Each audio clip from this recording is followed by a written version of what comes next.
Assalamualaikum warahmatullahi wabarakatuh. Perkenalkan, kami dari kelompok 7 kelas MBS 5H. Pada kesempatan kali ini, kami akan mempresentasikan materi mengenai pengambilan keputusan jangka pendek perhitungan biaya. Sebelumnya, perkenalkan anggota dari kelompok 7, yaitu Adisa Zahwa Salsabilia, NIM 320, Nur Lailatul Mukaromah, NIM 324, Umi Yuhaina, NIM 325, dan Ika Reta Pratiwi, NIM 331. Mari simak materi dari kami sampai selesai. Terima kasih. Yang pertama yaitu pengambilan keputusan jangka pendek. Pengambilan keputusan berarti memilih dan menetapkan suatu alternatif yang dianggap paling tepat dari berbagai alternatif yang akan dipilih. Keputusan jangka pendek merupakan keputusan yang diambil manajer, di mana hasil dari keputusan tersebut dapat langsung dirasakan pada tahun di mana keputusan tersebut diambil. Lalu yang selanjutnya yaitu langkah-langkah pengambilan keputusan. Yang pertama yaitu mengenali dan menentukan permasalahan. Misalnya, para anggota tim manajemen dapat mengidentifikasi kebutuhan perusahaan terkait kapasitas tambahan produksi dan tambahan ruang untuk persediaan bahan baku dan barang jadi, jumlah pekerja dan ruangan yang dibutuhkan, alasan adanya kebutuhan tersebut, dan bagaimana ruangan tambahan akan digunakan.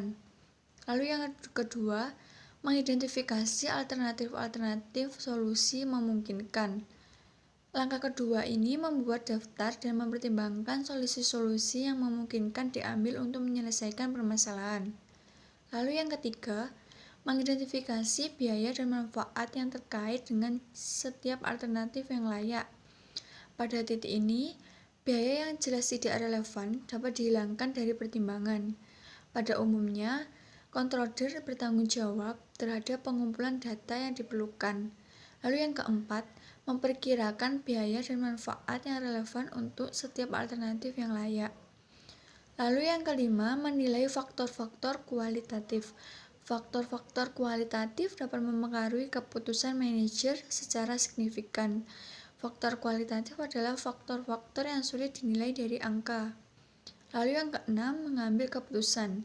Setelah semua biaya dan manfaat yang relevan selesai dinilai dan faktor-faktor kualitatif selesai diperhitungkan, maka keputusan pun dapat dibuat.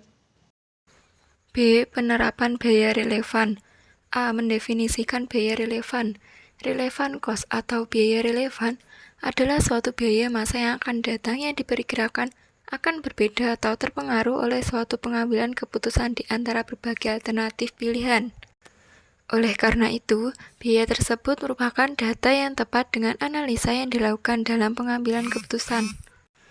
Untuk mengidentifikasi apakah suatu data atau informasi tersebut relevan atau tidak, maka ada dua karakteristik daripada relevan cost tersebut, yaitu yang pertama, biaya-biaya tersebut merupakan expected future cost, yaitu biaya-biaya yang diperkirakan akan terjadi selama jangka waktu pengambilan keputusan tersebut, pendapatan yang diharapkan akan terjadi pada masa yang akan datang. Yang kedua, biaya-biaya tersebut berbeda di antara alternatif yang ada, yaitu biaya-biaya yang terjadi dengan adanya alternatif tersebut adalah harus berbeda. B. Biaya kesempatan. Biaya kesempatan adalah manfaat yang dikorbankan atau tidak dapat dielakkan saat satu alternatif dipilih di antara beberapa alternatif yang lain. C. Biaya tertanam. Penting untuk memperhatikan faktor psikologis di belakang perlakuan manajer terhadap biaya tertanam. Meskipun manajer harus mengabaikan biaya tertanam untuk keputusan relevan, seperti apakah akan melanjutkan atau tidak pembiayaan terhadap sebuah produk tertentu di masa depan, sayangnya sangatlah manusiawi untuk memperkenankan biaya tertanam mempengaruhi keputusan tersebut. D. Ilustrasi biaya masa depan yang tidak relevan. Anggap bahwa Audio Blast saat ini membayar penyedia jasa internet sebesar 5.000 per tahun untuk menyimpan situs jejaringnya di server. Oleh karena Audio Blast berniat untuk mempertahankan laman jejaringnya apapun keputusan yang terkait dengan order pengeras suara yang ada, biaya tersebut tidak relevan dengan keputusan. Konsep yang sama juga dapat diterapkan untuk manfaat. Salah satu alternatif dapat menghasilkan jumlah manfaat di masa depan yang berbeda dari alternatif yang lain. Perilaku biaya dan biaya relevan. Sebagian besar keputusan jangka pendek membutuhkan pertimbangan atas perilaku biaya mendalam. Mudah untuk terjatuh dalam jebakan yang mempercayai bahwa biaya-biaya variabel adalah relevan dan biaya tetap tidak relevan. Namun, asumsi tersebut ternyata salah. Misalnya, biaya variabel produksi relevan untuk keputusan. Audio blast biaya tetap yang terkait dengan pabrik yang ada tidaklah relevan, namun tambahan penyelia untuk sil kedua adalah relevan terhadap keputusan. Beberapa penerapan biaya relevan yang umum. Perhitungan biaya relevan adalah nilai dalam memecahkan banyak jenis permasalahan yang berbeda. Biasanya, penerapan tersebut terdiri atas keputusan berikut. Pertama, membuat atau membeli komponen.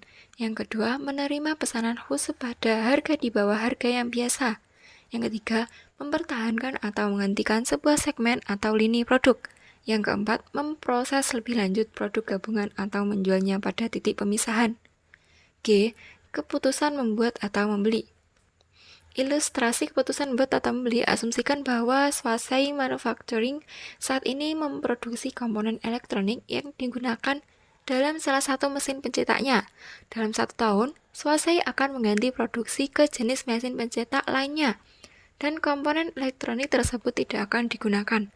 Namun, untuk tahun depan, Swasey harus memproduksi 10.000 komponen elektronik tersebut untuk mendukung kebutuhan produksi mesin pencetak lama. Keputusan pesanan khusus. Ilustrasi keputusan pesanan khusus. Anggap bahwa perusahaan es krim hanya memproduksi es krim premium. Pabrik milik perusahaan tersebut memiliki kapasitas 20 unit, tetapi hanya berencana untuk memproduksi 16 juta unit. Menerima atau menolak pesanan khusus. Sebuah distributor es krim dari daerah yang biasanya tidak terlayani oleh perusahaan telah menawarkan untuk membeli 2 juta unit es krim pada harga 1,55 per unit. Pihak distributor akan memberikan label sendiri pada es krim tersebut. Oleh karena distributor mendekati perusahaan secara langsung, maka tidak terdapat komisi penjualan. Keputusan mempertahankan atau menghentikan.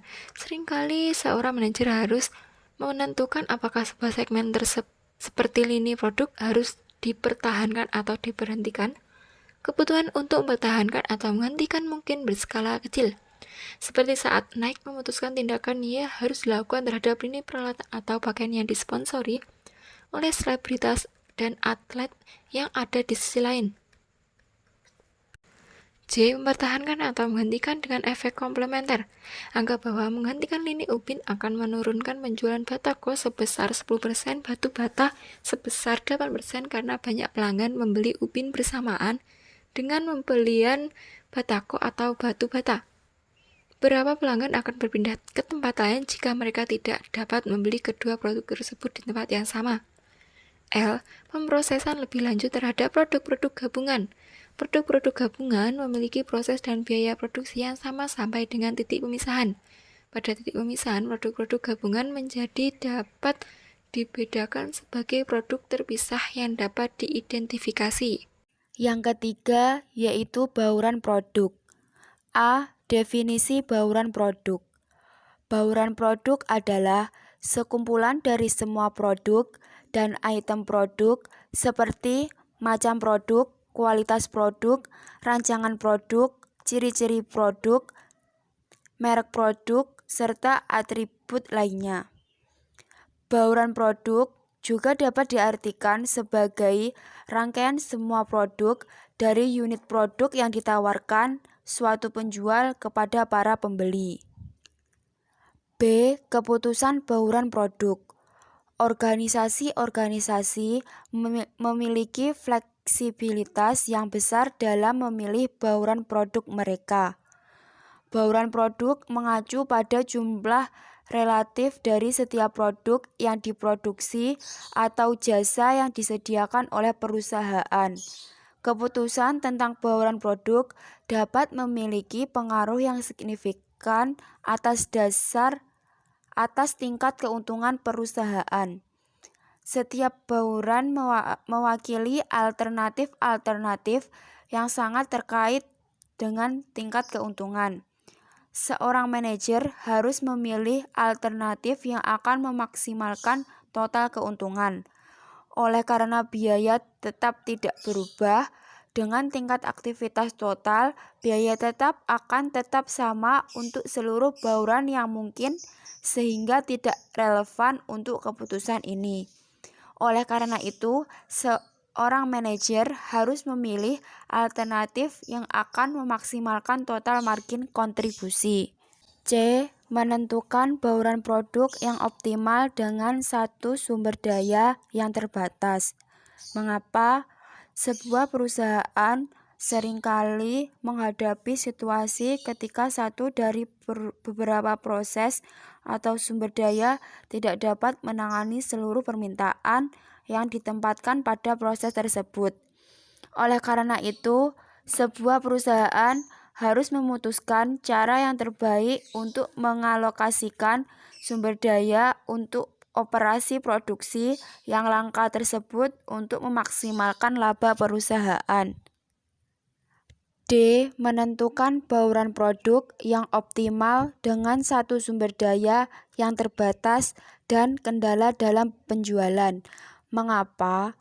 Pertanyaan yang rumit mengenai sumber daya yang langka muncul saat terdapat kendala dalam penjualan yang mengindikasikan skala maksimum yang dapat dicapai.